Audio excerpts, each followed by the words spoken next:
Los egipcios entendían que la realidad era manifestada por un único Dios, a través de sus fuerzas fundamentales creadoras, las divinidades a las que llamaban néters. El mundo físico era dirigido por el faraón, que representaba el nivel de conciencia alcanzada por el hombre durante su reinado.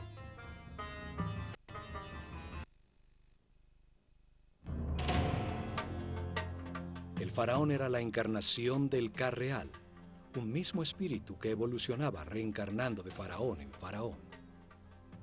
Esto lo convertía en una divinidad intermedia entre el hombre y Dios, encargado de conservar y perfeccionar el orden en el mundo físico egipcio.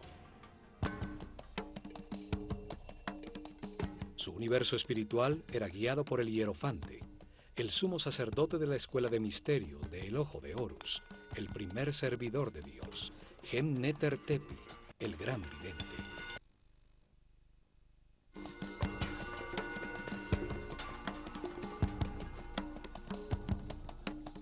Su símbolo era una serpiente con 2 piernas y el disco solar en la cabeza, la imagen de la eternidad, la sabiduría y la regeneración física. La organización sacerdotal bajo su cuidado se dividía en 3 ramas.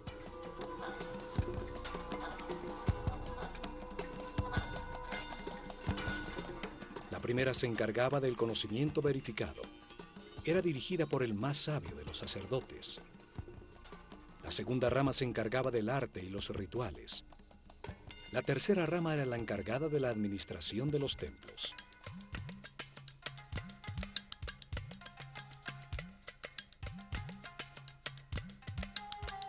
Los sacerdotes del conocimiento eran los pedagogos encargados de preparar los herederos de su casta. Ellos transmitían las verdades heredadas desde los orígenes de la escuela de misterios en la desaparecida civilización atlante. Verdades ya verificadas sobre el funcionamiento del universo. El conocimiento en el mundo egipcio era transmitido exclusivamente a los iniciados de la escuela, que demostraban con pruebas y actitudes ante la vida que podían recibir la sabiduría y no hacer mal uso de ella. La revelación es el verbo. Eran llamados Hri Habet, o sacerdotes del conocimiento. Ellos enseñaban el lenguaje simbólico, la escritura, las matemáticas, la astronomía y el control de las fuerzas fundamentales. A esta rama pertenecían los Kabirim, los medidores del cielo, que registraban en todos los templos la bóveda celeste, fijando a través de las estrellas el momento exacto de los rituales diarios, de los festivales anuales, el cambio que anunciaba el final de una era y el comienzo de otra.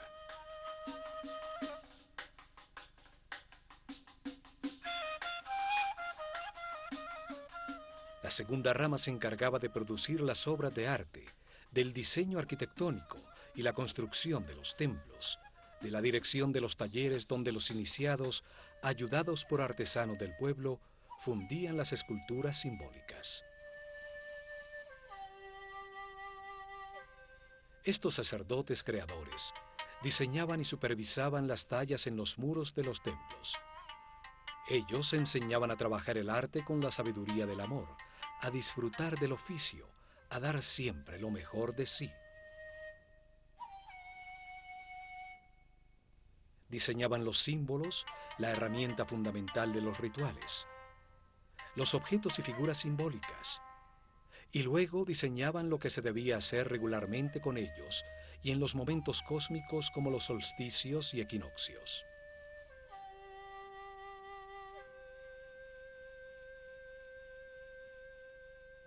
Diseñaban los rituales, lo que debía percibirse a través de las sensaciones en un recorrido espacial sin intervención de la razón. Las acciones necesarias para producir seguridad en el pueblo y generar una energía especial en los participantes. El ritual inducía a los sacerdotes de la escuela de misterios de El Ojo de Horus de autoridad ante el pueblo, utilizando el control de lo intuitivo, de lo que percibía un ser humano sin importar su preparación o su nivel de conciencia. Diseñaron cuidadosamente qué percibían los participantes: los sonidos, las palabras, los olores asociados como el incienso, sus cabezas rapadas y sus blancos vestidos que denotaban limpieza, los collares de flores y las barcas doradas en las que cargaban los símbolos de su relación con Dios.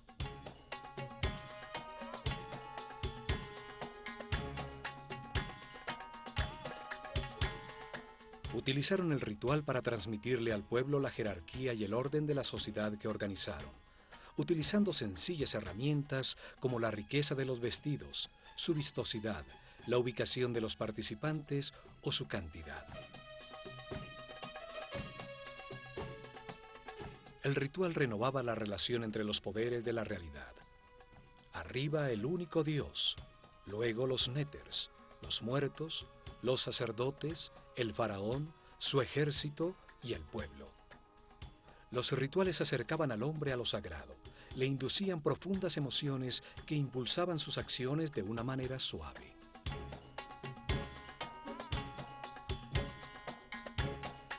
La tercera rama administraba el día a día en todos los templos.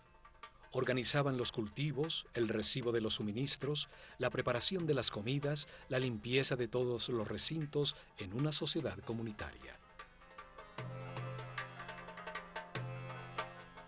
Utilizaban en su base un grupo de sacerdotes temporales llamados los Wab, los puros, hombres del pueblo que durante un mes al año servían en los templos, haciendo las labores diarias menores para luego retornar a sus actividades habituales.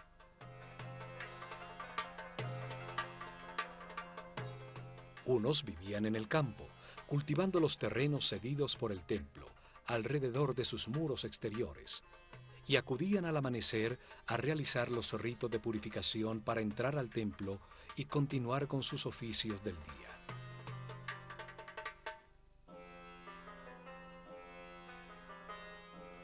Otros vivían en el pueblo alrededor del templo y trabajaban el resto de su tiempo en la administración estatal. Carpinteros, obreros y albañiles reparaban y ampliaban al templo siguiendo esta modalidad de trabajo temporal rotativo. Este sistema de rotación permitía que muchos miembros de su sociedad participaran en los ritos y cultos desde el interior mismo del templo, y así entender al pueblo que los trabajos comunales los beneficiaban a todos. Las tres ramas convergían en los templos, los sitios donde se organizaba el orden, el Ma'at, la búsqueda del equilibrio armónico temporal. Allí el hombre se sumerge en el espacio sagrado orientado al cosmos, registrando su permanente movimiento.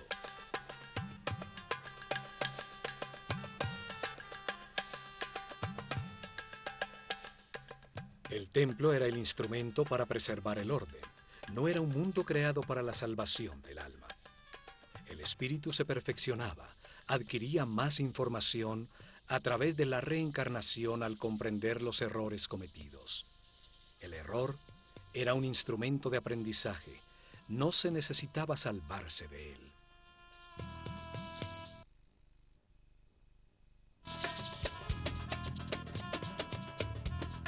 El templo era el sitio donde se encontraban las dos fuerzas fundamentales, la fuerza del caos y la fuerza del orden.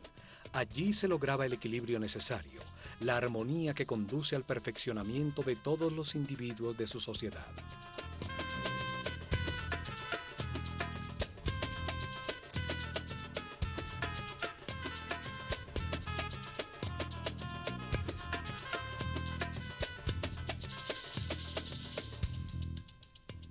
Este concepto es claramente expresado en el templo de Komombo, dedicado simultáneamente a Sobek, la fuerza del caos, la que induce al error, y a Horus, el símbolo de la conciencia permanente y la sabiduría. En este templo los iniciados de la escuela comenzaban su perfeccionamiento espiritual. Aquí llegaban a trascender el miedo y las conductas automáticas del instinto de defensa, a controlar el chakra raíz.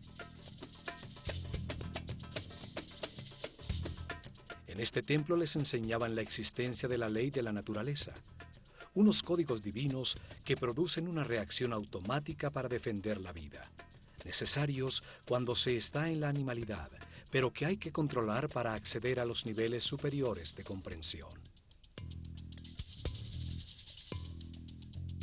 No se puede ser sabio teniendo una serie de conductas automáticas o reacciones agresivas descontroladas que le hacen daño a las relaciones que mantenemos con todo el mundo.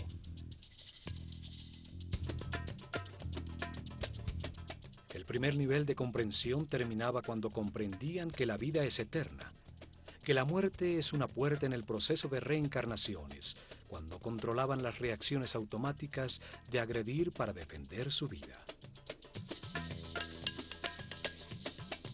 Lo demostraban al pasar vivos la prueba de la muerte, en el centro conceptual de los dos altares, como veremos en este programa, demostrando su audacia, seguridad y confianza ante la perfección de todo lo que sucede en el universo.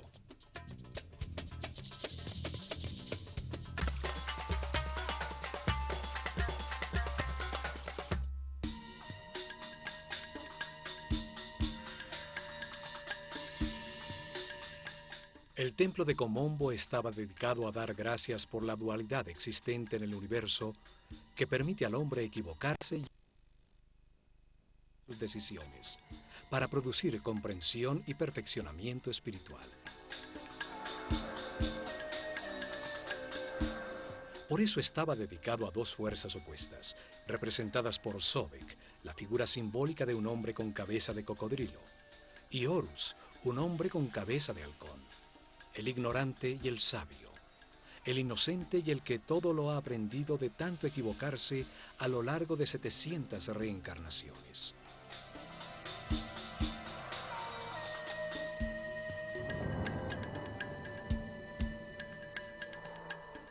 Situado sobre el Nilo a 48 kilómetros al sur del templo de Edfu, muy cerca a los 25 grados de latitud norte y a los 34 grados de longitud este, se encuentran las ruinas del templo tolemaico de Komombo, llamado antiguamente Pa-Sobek, el dominio de Sobek, la fuerza simbólica representada por un cocodrilo. En este sitio no existe un gran complejo como en Edfu o en Dendera. El templo estaba protegido por altísimos muros y la población estaba alrededor de un fuerte del ejército imperial donde se entrenaban para la guerra a sus elefantes africanos. Allí, desde tiempos muy antiguos, a un lado del desaparecido fuerte, existió un templo dedicado a honrar la polaridad, la dualidad de todo en este mundo. Durante las dinastías tolemaicas, el templo fue reconstruido y son sus ruinas las que llegan hasta nuestro tiempo. Komombo estaba orientado 43.5 grados al sureste, hacia la estrella Alfa Centauri, una estrella de la bóveda sur que anunciaba la salida del sol en el equinoccio de otoño.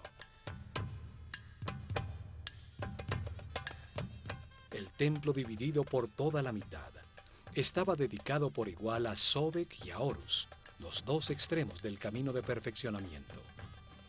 Sobek al comienzo del camino, la ignorancia y la animalidad. Horus al final del mismo, la conciencia permanente y el fin de la rueda de reencarnaciones.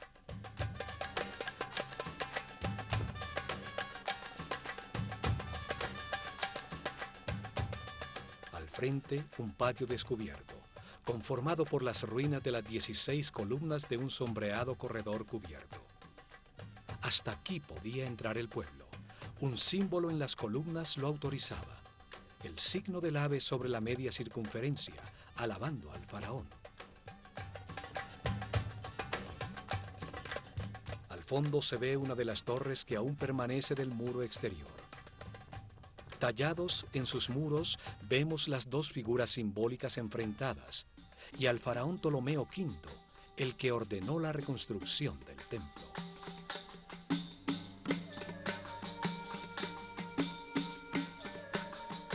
La fachada principal tiene dos accesos simétricos, sobre los cuales el decorado dintel muestra el doble disco alado, rodeado de las serpientes que simbolizan la luz en medio de la dualidad.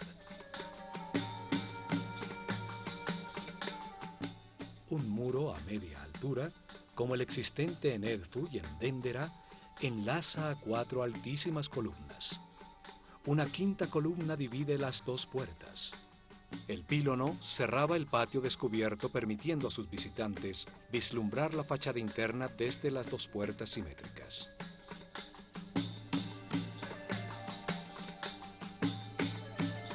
El patio del peristilo era más pequeño que el del templo de Edfu.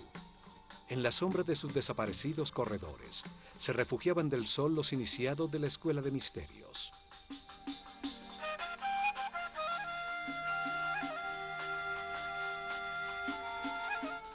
En el lado derecho del templo están los restos de lo que fue la pequeña capilla dedicada a Hathor. En su interior se conservan los restos momificados de algunos de los cocodrilos que eran mantenidos también en un laberinto de túneles llenos de agua bajo el templo.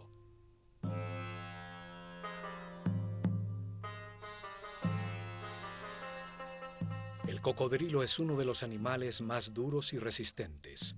Su piel es muy densa, es como el metal de los animales. Los egipcios asociaban esta dureza al máximo estado de materialización, un nivel muy lejano de la espiritualidad.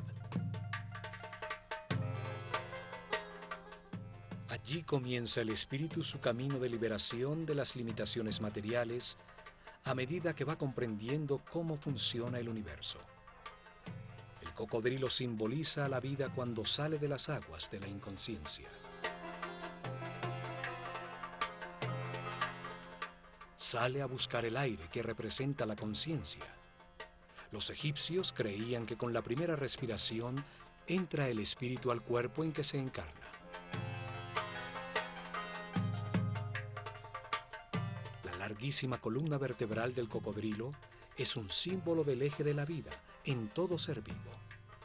Aún la esfera del planeta tiene su columna vertebral sobre su eje de giro.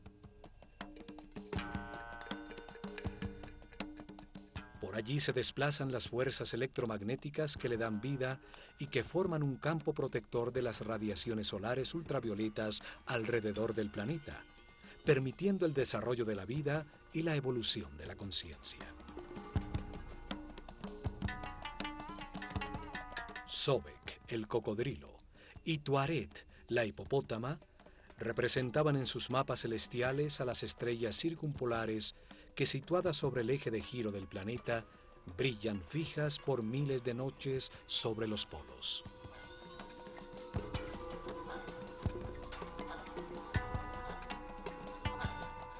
Los 2 animales se mantienen sumergidos en las aguas, reinan en la oscuridad, saliendo ocasionalmente a la superficie en busca de aire para respirar.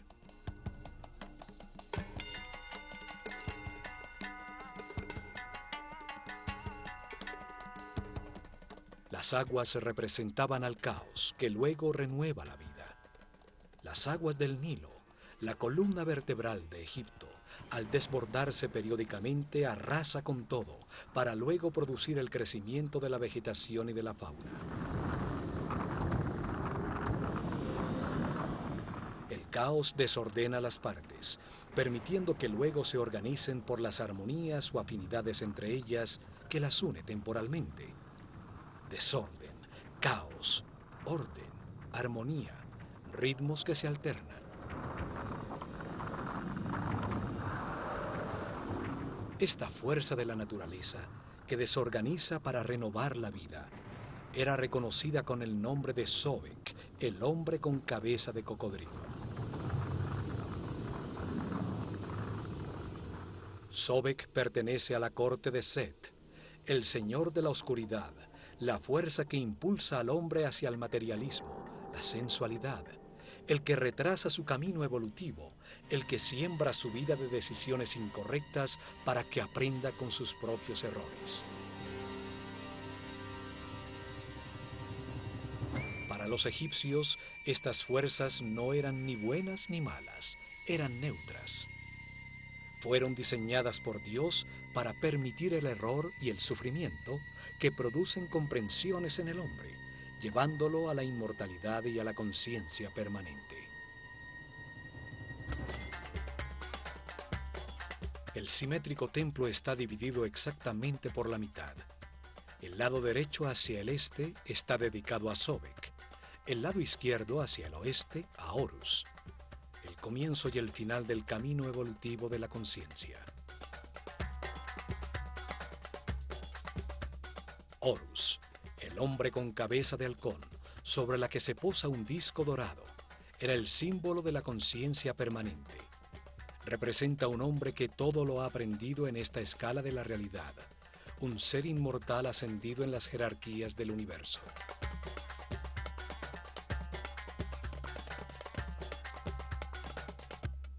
Se encuentra al final del camino de perfeccionamiento, cuando el hombre se convierte en un maestro ascendido, un iluminado que se dedicará a otras misiones en el universo.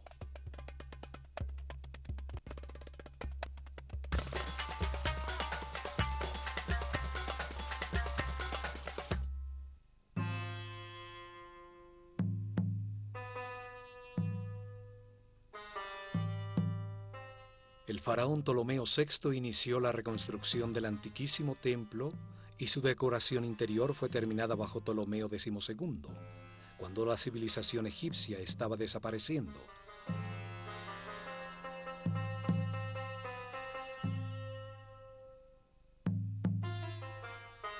Al cruzar la fachada de las 5 columnas con sus muros intercalados hasta media altura, se accede al salón común a Sobek y a Horus, el llamado Casa de la Vida. Es un mundo simbólico, allí donde los iniciados recibían enseñanza y producían sus artes y escrituras. Interactúan las dos fuerzas opuestas. 10 altísimas columnas con capiteles florales sostenían el más alto techo del templo. Aquí los iniciados escucharon de sus maestros que para avanzar en el camino espiritual se requiere construirse una voluntad inquebrantable. Hay que querer hacerlo de manera consciente. Las primeras lecciones y ejercicios estaban destinados a lograr hombres de templanza. Una estricta disciplina era necesaria para estudiar, para controlar los miedos, para dominar las pasiones. Poder hacer y abstenerse es doble poder.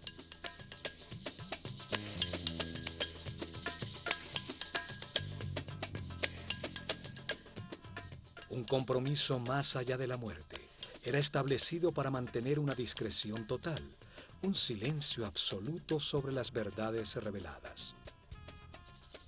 El principio hermético que garantizaba el acceso a la información solo a los merecedores de ella, a los que les correspondía escucharla.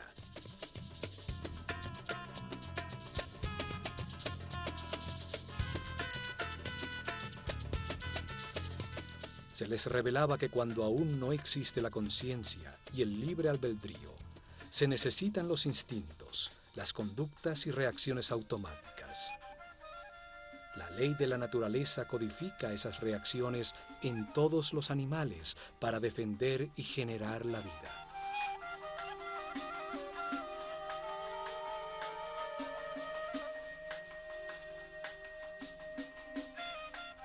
Pero cuando se nace como un ser humano y se quiere abandonar la animalidad original, hay que tomar control y conciencia.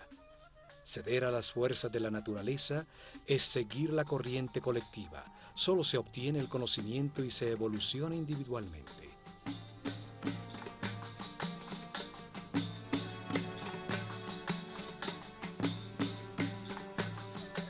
En la penumbra de este salón, aparecían desde sus respectivos santuarios relucientes las figuras doradas de Sobek y Horus a la vista de los iniciados, para iniciar las procesiones en los festivales, en los solsticios y equinoccios.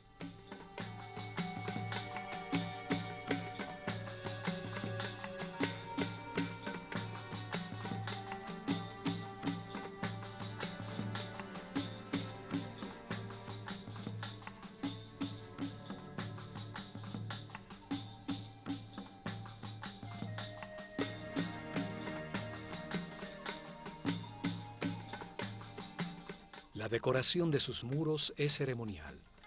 El faraón es bendecido por Sekhmet y Horus del lado derecho y por Isis y Tod del lado izquierdo.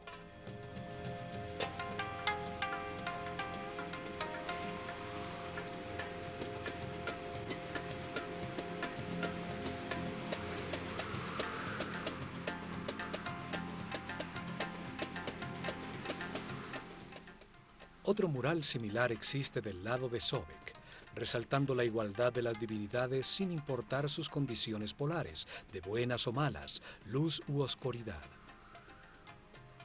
Las fuerzas opuestas existen para moldear la conciencia del hombre, para que aprenda con el resultado de sus propias decisiones.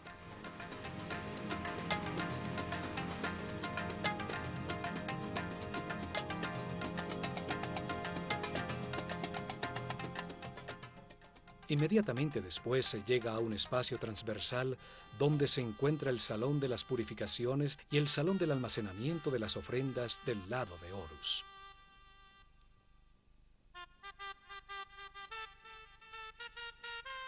Antes de la salida del sol, los sacerdotes se bañaban en las aguas del pozo o del lago sagrado del templo, recibían el humo del incienso y mascaban natrón, una especie de sal, en un ritual diario de purificación.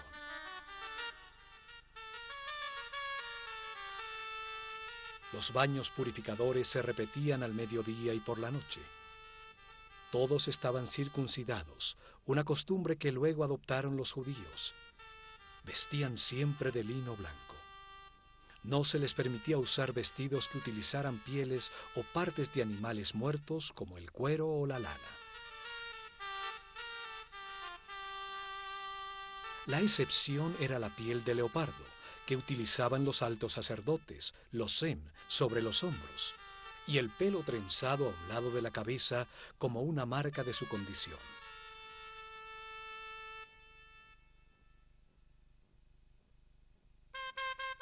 En el lado izquierdo del templo existe un profundo pozo con una escalera que se sumergía bajo el agua del Nilo. Allí, en este pozo, los sacerdotes realizaban sus purificaciones matinales.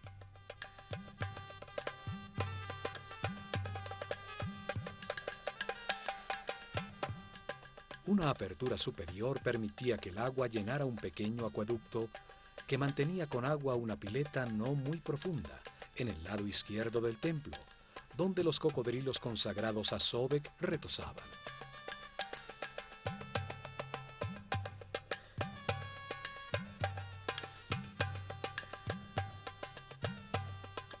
El pozo del agua servía también como nilómetro. Sus escalones servían para medir durante años los niveles del río y así predecir las inundaciones venideras.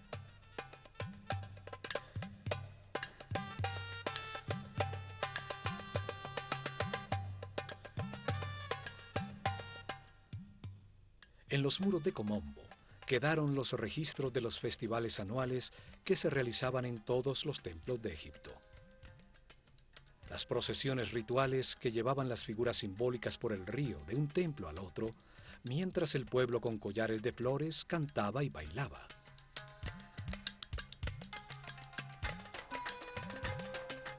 A continuación encontramos el corredor de las escaleras que conducen a la azotea del templo. El esquema es igual al de los templos de Dendera y Edfu. Una escalera caracol a un lado y la recta escalera dentro del muro en el otro.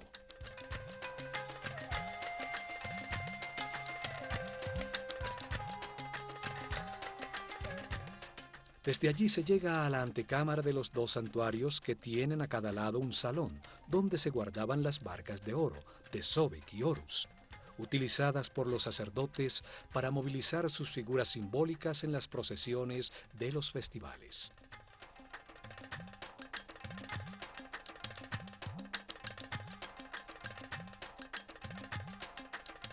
Aquí existe un bajo relieve mural donde aparece Ptolomeo con su esposa Cleopatra en la presencia de Horus y Sobek.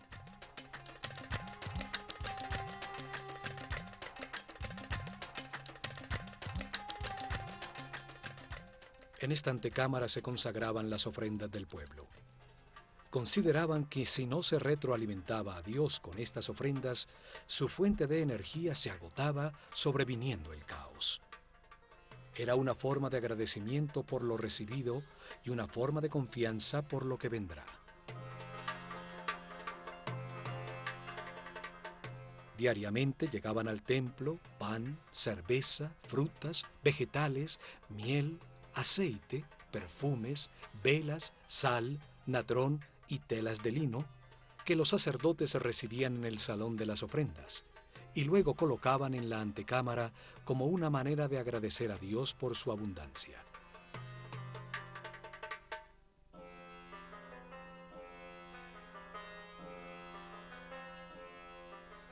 El pueblo acudía con una parte de la producción de las tierras que explotaban, propiedad del templo, y el templo entregaba a cambio estabilidad, prosperidad, salud, gozo, vida y orden. El sumo sacerdote purificaba con incienso las canastas de alimentos, y con el símbolo de la vida, el Ankh, marcaba la transferencia de fuerza divina entre los alimentos y la fuente de la vida.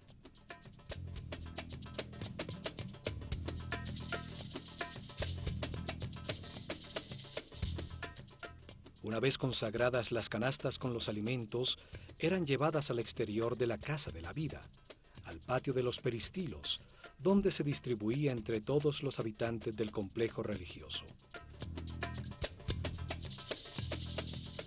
Y por fin, en lo más profundo del templo, se llega a los dos santuarios, donde se encontraban los tronos que albergaban las figuras que simbolizaban los dos extremos del camino de perfeccionamiento.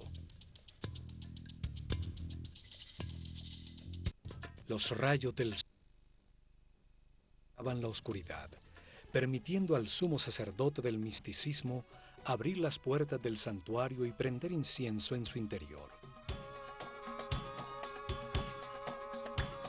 Rompía los sellos de óleo en las puertas del naos, haciendo que el símbolo divino apareciera para postrarse ante él y besar la tierra que lo sostiene. Afuera, en la penumbra del salón de las apariciones, los discípulos cantaban himnos religiosos y se ungían con mirra, aceites, linazas y canela, comenzando la primera meditación del día.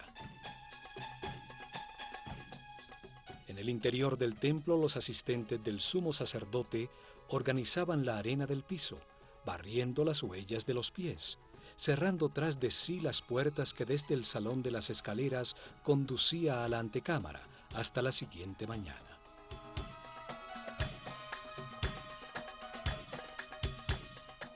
En el centro simbólico de las fuerzas opuestas, entre los dos santuarios, se encuentran los restos de un muro doble. En su interior quedaba un espacio secreto. Al lado derecho de este espacio se encontraba el santuario de la luz, y al lado izquierdo el de la oscuridad.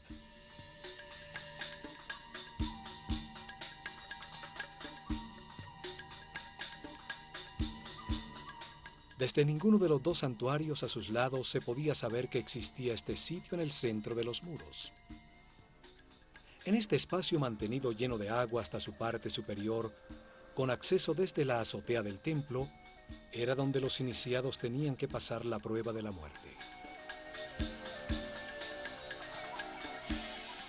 Durante meses los iniciados recibieron información sobre los 4 miedos básicos: el miedo a perder, el miedo a enfrentar, el miedo al abandono y el miedo a la muerte.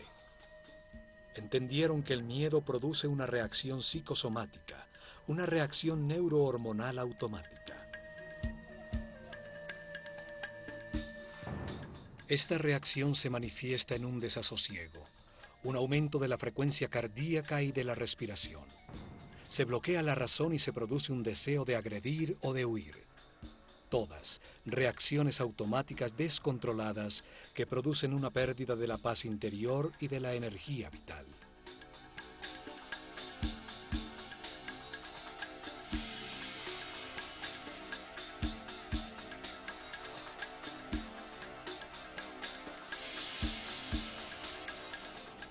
Aprendieron que el miedo es producto de una mente que se sale del tiempo presente y se va al futuro, a un tiempo que no existe, para producir un suceso imaginario en el que se pierde algo o alguien o hay que enfrentar algo. Aprendieron a disciplinar la mente de manera voluntaria y consciente, dirigiéndola con pensamientos seleccionados. Aprendieron a conservarla siempre en el tiempo presente, el único en el que se puede decidir y actuar.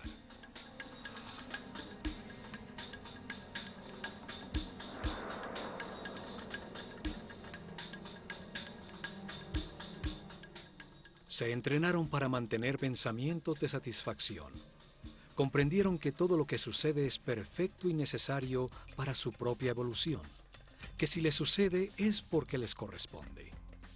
Así aprendieron a evitar los pensamientos negativos, a confiar en el universo, a mantenerse en paz y armonía.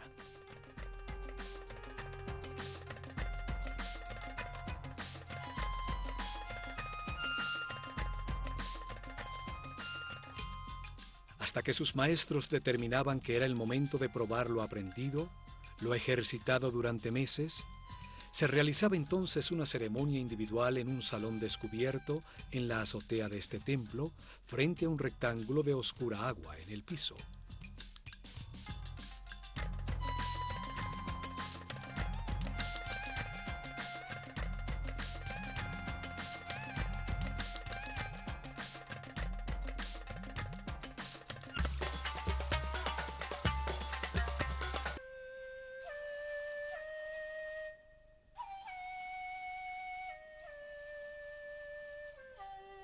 Al comenzar el día, después del baño de purificación, el discípulo y su maestro ascendían por la recta escalera hasta la azotea, llegando al descubierto salón de las ceremonias frente a un rectángulo de agua en el piso.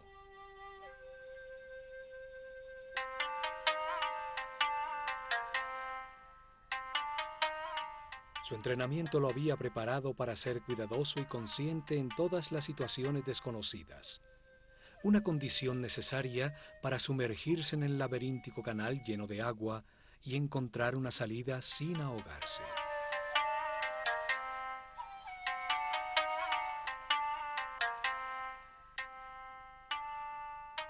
Había llegado la hora de demostrar su compromiso temerario, para llegar o morir. La duda ya no existía. Retroceder sería precipitarse en el abismo y abandonar el camino del sacerdocio.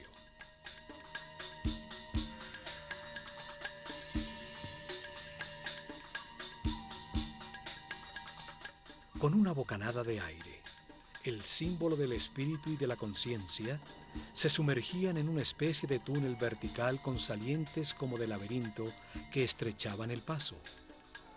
Con decisión nadaban verticalmente hasta el fondo, atravesando la apertura hacia el resplandor de luz.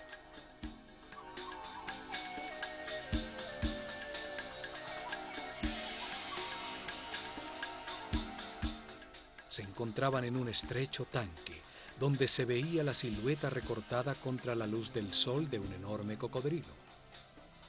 Se puede imaginar el miedo que puede producirse y el control que había que tomar sobre la mente para permanecer en calma y examinar a su alrededor.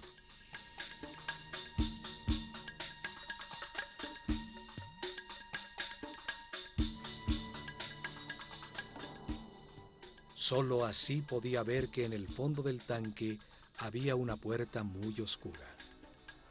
Convencido que era más prudente eludir los cocodrilos, con fuerza se introduciría en el estrecho túnel.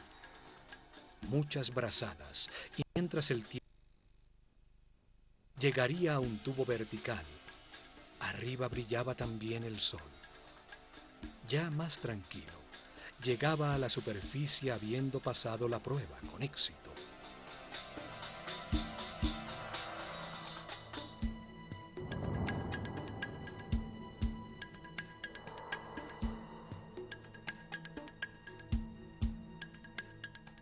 Pero algunos, presa del pánico o en un estado de arrojo irracional, habían emergido rápidamente al lado del cocodrilo, que era mantenido muy alimentado para evitar que atacara, para enterarse que habían fallado la prueba, que la salida no se encontraba pasando al lado de la bestia.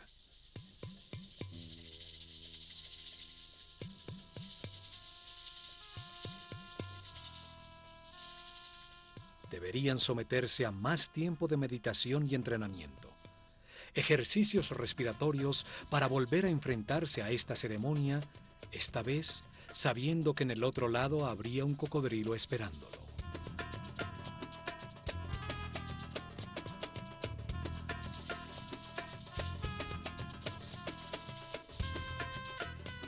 Después de los santuarios con el tanque central de prueba, sobre un segundo corredor perimetral se encuentran 6 capillas, 3 a cada lado de un espacio central con la escalera que conducía a la azotea del templo. En sus muros se encuentran bellísimas tallas de las divinidades y el faraón, que siempre representa a toda la humanidad.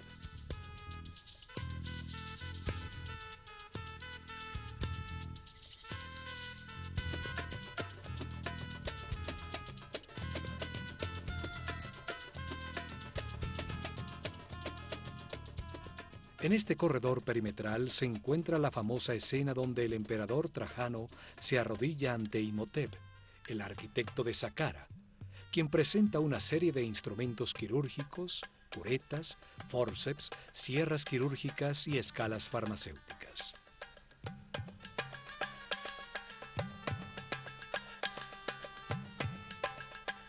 Hasta aquí acudían los enfermos en busca de ayuda y tratamiento para sus males.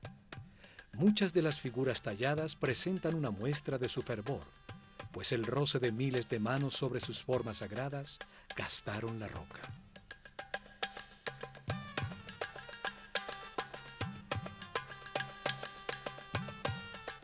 En este muro también se encuentra tallada una puerta simbólica que existe en la mente de todo ser humano. Comunica desde un punto central, neutro en la dualidad, con las dimensiones superiores, el camino que utilizó el iniciado entre los 2 santuarios para avanzar al siguiente nivel de su entrenamiento.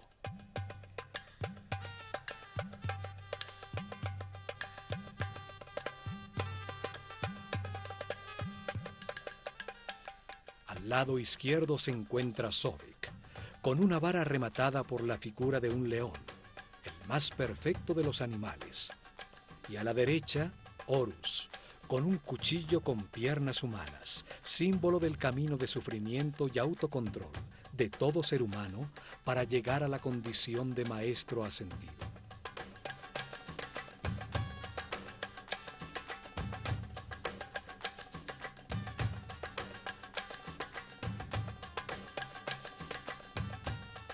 Entre los dos, un cántico de alabanza, coronado por Maat, el símbolo del orden y del equilibrio entre las 2 fuerzas opuestas, el materialismo sensual de Sobek y la espiritualidad consciente de Horus. Maat, el orden, sostiene el cielo, y a su alrededor se encuentran las figuras repetidas sobre sí mismas que simbolizan el movimiento de los 4 vientos, el león, el halcón, el toro y la serpiente de muchas cabezas, las fuerzas del destino al que está sometido todo hombre.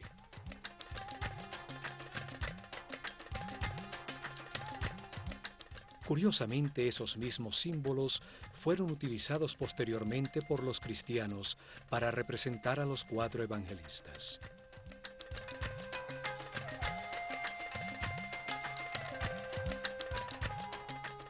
El diseño simbólico de este templo, dividido simétricamente entre la luz y la oscuridad, donde los iniciados demostraban el control de su miedo a la muerte al atravesar por un punto centro, neutro, en medio de la polaridad, deja muchas enseñanzas. Nos muestra que la realidad es el producto de nuestros pensamientos, que el control consciente de los instintos automáticos y la permanencia en el presente son la puerta de entrada a los niveles de mayor armonía, paz y felicidad.